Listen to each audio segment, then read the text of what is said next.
Um, Good afternoon. Thank you so much, Darshan and Shadab, for inviting me here. When Shadab asked me to talk about NEP, I was very scared. I said, no, I'm absolutely no expert on NEP. But I said, what I can do is I can try to bring you voices from the ground, because I have had the opportunity, I have had the fortune to be in touch with people on the ground. And that is something that I can do for you. And he said, yeah, that's a good idea, so let's go ahead with that. So I'm slightly scared today, because this is a very unusual talk for me. I'm more comfortable talking about things that the previous speakers were talking, intended outcomes, active learning strategies, what to do in the class, how we can get students more engaged, and things like that. So this is slightly out of my domain, so excuse me for that. But what I've basically tried to do is do a bit of an overview of what the NEP-2020 wants from colleges, and what is happening on ground. For this, so this is from the NEP document, and it's a very naturally, like all policies should be and are.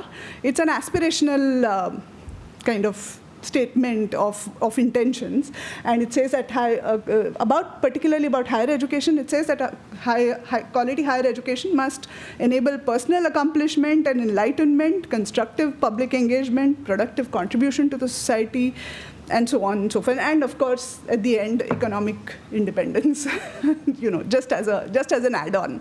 But so yeah, this is a very aspirational thing, and further on, in one of the sections, it says that what students should be expected to do is study one or more specialized areas of interest at a deeper level, which is in line with what we've always thought about higher education. But then it also goes on to say, while at the same time, build character, ethical and constitutional values, intellectual curiosity, scientific temper, creativity, spirit of service, 21st century skills, across a range of disciplines, including so many things. Of course, I'm not going to go into all of that. Jokes apart, what they have tried to do is to bring higher education to a more broad perspective. It does sometimes feel like there's a saying in Marathi called "Akhud shingi bahududhi." So you want everything. You want education at a deeper level, as well as you also want students to be well-rounded and well-read and touching upon all of the things that are listed here and so on. So how does this kind of an aspirational and fairly something that requires a dramatic shift in the existing situation translate onto the ground? So that is where what Shadab and I discussed, and that's where I went to do. The trained biologist in me was extremely worried about the sample size, which has just gone after lunch from 11 to 12, because I got a phone call from one person I was trying to contact. So a sample size of 12 scares me as a scientist, but the amateur social science person in me is trying to calm her down and say that this is a good enough thing, because I've spoken directly and sort of had what they call focus group discussions with these dozen people. So just to give you a snapshot, it's from a dozen teachers spread across Maharashtra, mainly because we said that the main discussion point is going to be in Maharashtra, but also from different parts of India, where fortunately working at ICER and then at MSFD, I've had an opportunity to interact with teachers from different parts of the country. So I was able to sort of pick up the phone and talk to them about it. As I went on collecting and contacting teachers, I realized that this is becoming a life science skewed thing. But I said, okay, let this be a snapshot of what life science teachers are saying, and then we can maybe expand it to other STEM domains. Expectedly, the range for which these people have been undergoing NEP courses is they've completed at least one full academic year, and those who were adopted early are in their third, or even sometimes one or two cases, fourth years, were very early adopters of NEP. So they've had this experience for a couple of years, 2 rounds at least on an average of going through this. They've been teaching both PG and UG. out of the 12, about 5 are from tier 1 cities, Mumbai and Pune, mainly, 1 from Delhi. And the rest are from very diverse locations, from Gadchiroli, Srirampur, to Mangaluru, to Mangalgiri in Andhra Pradesh, and so on. So it's fairly diverse spread in that context. And this sort of perhaps has an implication of what has come out of this sort of talking with the teachers. I must also point out that there is still a sampling bias, mainly because the teachers that I spoke to are the kinds who are like Sachin in the morning, the ones who are sincere and who want to make some difference, and I have taken the initiative to do something and analyze and so on. So there is an inherent, and those are the ones who, one, I had enough contact to be able to reach out to, and 2, were willing to actually sit and do this with me. So there is an inherent bias in the sample, but I think it's all right, because these are the drivers, these are the leaders who are actually trying to do something different on the ground, and then their voices are good voices to start with, if we want to see what is happening on the ground. So some sort of themes emerged as hot topics that I was trying to be very, very neutral when I started each conversation, although I had started gathering some sense of what they were feeling as my calls went on. But open electives, the OEs, which this initial idea of NEP trying to get students to get a flavor of many different things has led to the introduction of something that's being called open electives, where they get to choose subjects outside of their major subjects of the major subjects of study. Other things that came up were scheduling, students' attitudes, workload, teacher preparation. And of course, we'll talk about each of this a little bit in detail as we go on. And this is something that we've been hearing some snippets of since morning. This is something that all of us have experienced. This is just probably an opportunity to put it in a framework and a collection, and that is all. So some of these were kind of double-edged swords. Like open electives, for example, there were pluses and minuses and good things and not so good things that people were saying about it. And so also about workloads. And we'll have a look a little bit with that. So just to start on my conversations with the teachers on a positive note, I first asked them what is the positive change that they are seeing on ground. And I said, please don't tell me what nice things are written in the policy. I want to know what are the nice things happening at your college. What is the change that you've seen in the year, 2 years, 3 years, whatever it may be. And so for teachers, from the perspective of students, the open electives, like I said, the plus side, the upside of open electives is that students seem to be very happy to have this flexibility of being able to do a course in humanities, a course in, say, psychology or something else while I'm doing my physics or biology or whatever it may be, and vice versa. They get more exposure to other disciplines, which, interestingly, a couple of teachers also told me that it leads to them making informed choices, better informed choices of what they want to major in, instead of being locked in the old system, like right in the beginning of this is what I'm going to specialize in. They now have a chance to explore more and then make an informed choice about about the final specialization. They also are happy with skill-based courses. The focus on NEP on actually being outcome-based and equipping students with skills has led to introduction of skill-based courses, which were probably long overdue, but have been now sort of pushed further along and sort of accelerated due to NEP coming around. And so also with internships, which is similar. Right? I mean, this was something, Industry Connect is something that, like many people have been saying, has been talked about for a long time. It's just that the presence of a framework and presence of a sort of push from the top has sped this along, and this was sort of the positive that, from the students' perspective, teachers told me is being taken as.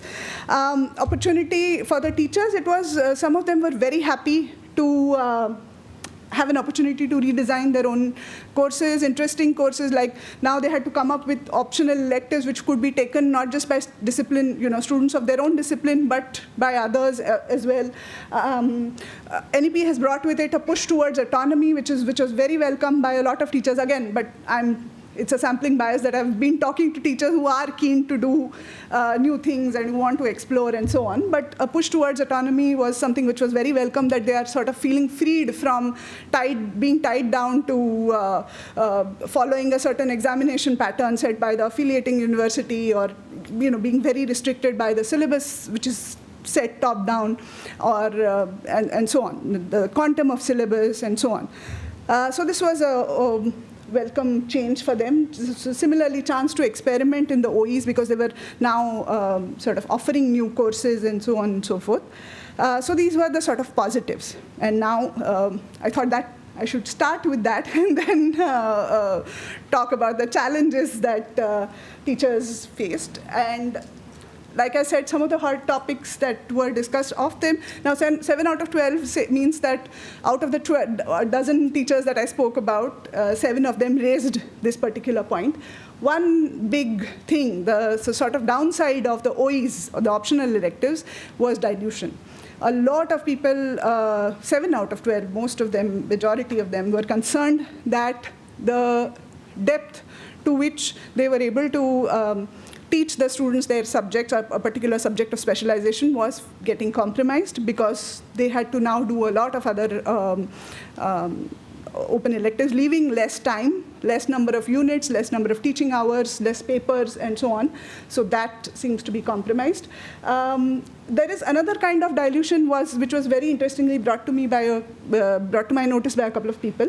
They said that because of this workload concern, which I'll come to in a minute, but I think everyone in the room is aware that now teachers have to sort of show that they have enough workload, which means that they have enough number of students enrolling for the courses that they teach.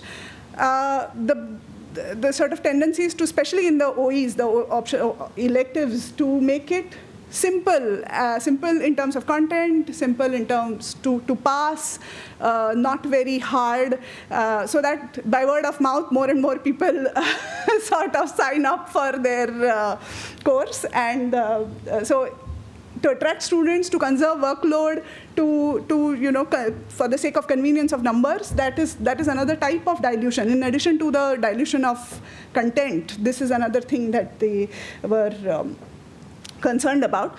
At the same time, 2 of the faculty members also mentioned something, a different perspective. They said that some of the faculty members are not able to identify what actually is the core. The syllabi have become so heavy, and now for years after teaching these heavy syllabi, teachers are not able to identify what is the core of, that was a reminder for me for time, the core of their own subject, which is why they are not able to design sort of light and tight courses, and which is why they keep sort of saying that, oh, there's a dilution. But if they actually sit down and identify what is required and cut out all the extra detail, which may not be required, this might be solved. But this was a smaller voice. I must say that the overwhelming majority was of the opinion that this is getting diluted. Professor Sawant said in the morning that we must, in fact, to exploit all the opportunities, the job opportunities and so on, we should go from foundational mastery to expertise. But even the foundational mastery, according to some of the people who responded, because of this OE business, is getting diluted, is what some of the people said. Just to give one specific example with specific number of units, BSc Botany from the old pattern had 38 units. Whatever the definition of a unit is, it was 38. It doesn't matter how many hours, but it was 38 before, and it's now 20. That is the number of units that a student learns from first year to third year, and now including the fourth year, presumably, in BSc Botany. So it's close to half. So that is a big concern that people were flagging. Students' approach, this is again something that has been spoken about since morning. By the way, this is something that I won't go into again because this has already been flagged the 2-hour labs, which again are leading to dilution, and only to kind of experiments that can be finished in 2 hours, and not being able to actually discuss experimental design or going into the depth of why something went wrong in the experiment and so on. Students' approach, again referring to what Professor Samant called the neural lock-in. This was something that they are not able to get. They are, overwhelmed by too many assignments, etc., because again, in the new pattern, it's not just one year-end exam for good. Of course, they have continuous evaluation, but the downside is that students feel bogged down. They get very entangled in the marks side of it.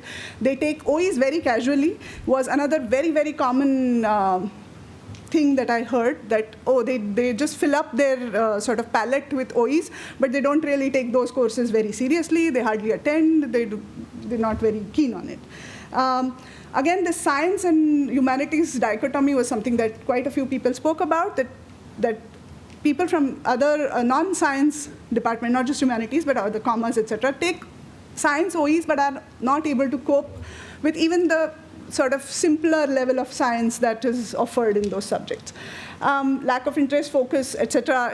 But I don't know whether, of course, since I was talking to teachers, this is what they say. I don't know how much of it is there on them and how much of it is on the students. As Professor Samant was saying, it is possible to have a neural lock-in, but perhaps they are not. This is what, I'm just a conduit conveying what I found on the ground. Scheduling, again, a huge, huge concern, especially since the OE is offered to students across discipline. Scheduling and limited timings, so because of this problem of jugglery of trying to fit in multiple stream students into one. There is one lecture in the morning. The student sometimes has one lecture in the morning and one right in the evening with nothing in between, and so on. So all of this jugglery, again, nothing new. Everybody knows. Another very important thing that was highlighted was forced OEs, which means that on paper, although NEP is encouraging colleges to offer a lot of electives, colleges are not able to do it for lack of expertise in multiple. There are only a few kinds of expertise and hence a few kind of courses that they are able to offer. So तो हम तो बोल देते हैं बच्चों को कि यही लेना है आपको. So it's not really an OE. It's just instead of the previous set combination, now they have a new set combination that they are able to take. And of course, teacher issues, which Asim and Neeraja sort of spoke about quite a lot. They themselves, I was very happy to note that they themselves recognize this need for capacity building. So there's a lot of stuff, lots to do for the likes of us, those who are into training. Old versus young, adapting to new ways of doing. Older sort of lot is a little more reluctant to offer, tweak their subjects to offer a more skill-based and skill-oriented, or to identify the skill points or the points which can be actually shown as an outcome in their own courses. And in terms of training, what they said that we have a lot of workshops on NEP and so on. They tell us what NEP has and so on, but they don't tell us how we should translate it. They tell us what, but they don't tell us how. So that was the lack of training. So future-ready courses was something another. So these are the diamonds are the boxes that I added since morning, since I heard various people mentioning these. So as you mentioned, there are so many areas that you mentioned, green collar jobs, quantum, circular economy related jobs, but the teachers are not able to offer courses which are aligned to, which will make students ready to take up these kinds of jobs. Workload, again workload, it was interesting, it was both up and down.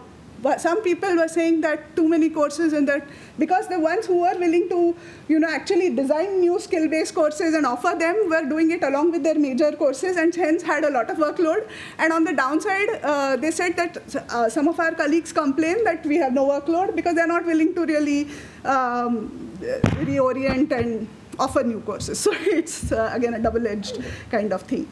OJT, internships, etc. We heard a few people talk about industry readiness and so on. Students seem unprepared. Both students are unprepared. They're not really coming in the first and the second year. They're not really ready to go into an industry and be, just even in terms of sort of comportment, be in a working environment, professional environment. They're more used to, till class 12, they come from a very मुझे ये JEE के लिए prepare करना है या इसके लिए prepare करना है, I don't care what the world is doing around me kind of thing, from there to go into a working scenario. So the students are unprepared and companies are reluctant. So it's from both ways. So for the teachers and for the college, it is very, very hard. NEP wants them to do this, but it's very, very hard to make that marriage. So that was something that came up. So yeah, I think I will stop there. So far I have absolutely refrained from adding any perspective from my side, but these are finally at the end some perspective that I have, that things are changing willy-nilly, whether we like it or not, they are changing on the ground. And some of them, I felt that some of these troubles are teething troubles, which will eventually settle down as frameworks and structures evolve. But some of them are deep-seated issues that perhaps we should discuss. And I'm not talking about the way forward, because Shadab said that tomorrow